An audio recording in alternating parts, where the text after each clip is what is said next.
তোমাদের প্রত্যেকে আমার চ্যানেলে স্বাগত। সেকেন্ড সামেটিভ ইভ্যালুয়েশনের 2024-এর বাংলা প্রশ্নতে দেখে নাও একটু ভালো মতো। এই প্রশ্নটি 2024-এর সেকেন্ড সামেটিভের টোটাল মার্কস আছে 40 মার্কস।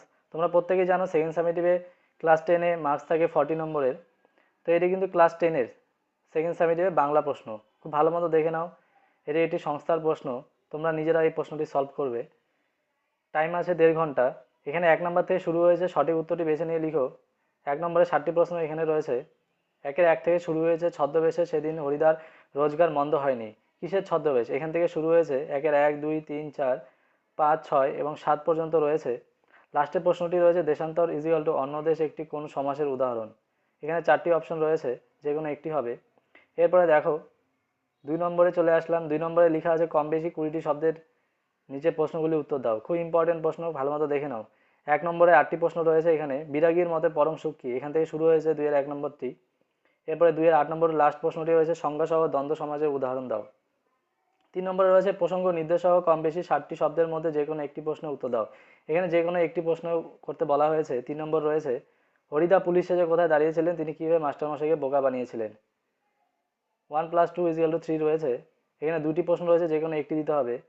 4 নম্বরে দেখো প্রসঙ্গ নির্দেশ সহ কম বেশি 60টি শব্দের মধ্যে যে কোনো একটি প্রশ্নের উত্তর দাও। এখানেও যে কোনো একটি প্রশ্নের উত্তর দিতে বলা হয়েছে। 3 নম্বর রয়েছে। এখানে 4-এ 1 এবং 2-এ 2টি অপশন রয়েছে, যে কোনো একটি দিতে হবে। 5 নম্বরে দেখো কম বেশি 150টি শব্দের মধ্যে যে কোনো একটি প্রশ্নের উত্তর দিতে বলা হয়েছে। 5 নম্বর রয়েছে, এখানে যে কোনো একটি দিতে হবে। 5-এর 1 এবং 2-এর মধ্যে যে কোনো একটি।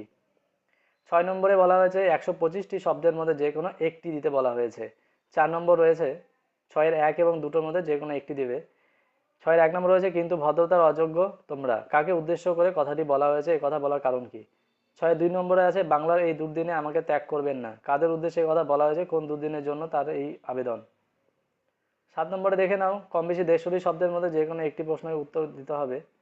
5 নম্বর রয়েছে 7-এর 1 এবং 2টি মিলে যে কোনো একটি দিতে হবে। 7-এর 1 নম্বরে আছে কনির পারিবারিক জীবনের পরিচয় দাও। 7-এর 2-এ রয়েছে কম্পিটিশনে পড়লে মেয়েটা তো আমার পা ধোয়া জল খাবে। বক্তাকে কি প্রসঙ্গে তার এই উক্তি, এই উক্তিকে বক্তার কিরূপ মনোভাব ফুটে উঠেছে। এখানে দেখো ভাগ করা আছে 1 + 2 + 2। 5 নম্বর আছে। 8 নম্বরে আছে কম বেশি 150টি শব্দের মধ্যে যে কোনো একটি প্রশ্নের উত্তর দিতে বলা হয়েছে। 5 নম্বর রয়েছে 8-এর 1 এবং 2 মিলে যে কোনো একটি দিতে হবে। 8-এ 1 নম্বরে আছে নিত্য প্রয়োজনীয় দ্রব্যের মূল্য ঊর্ধ্বমুখী, এই বিষয়ে সংবাদপত্রের উপযোগী একটি প্রতিবেদন রচনা। 8-এ 2 নম্বর রয়েছে টানা বৃষ্টিতে বিপর্যস্ত শহরের জনজীবন, এই বিষয়ে সংবাদপত্রের উপযোগী একটি প্রতিবেদন রচনা। যে কোনো একটি দিতে বলা হয়েছে। খুব ইম্পর্টেন্ট প্রশ্ন, তোমরা এটি ক্লাস 10-এর ফাইনাল পরীক্ষার সাজেশন হিসেবেও দিতে পারো। এটি একটি সংস্থার প্রশ্ন, তোমরা নিজেরাই প্রশ্নটি সলভ করবে। ধন্যবাদ। চ্যানেলটি ভালো লাগলে অবশ্যই চ্যানেলটি সাবস্ক্রাইব করবে, পাশে থাকবে।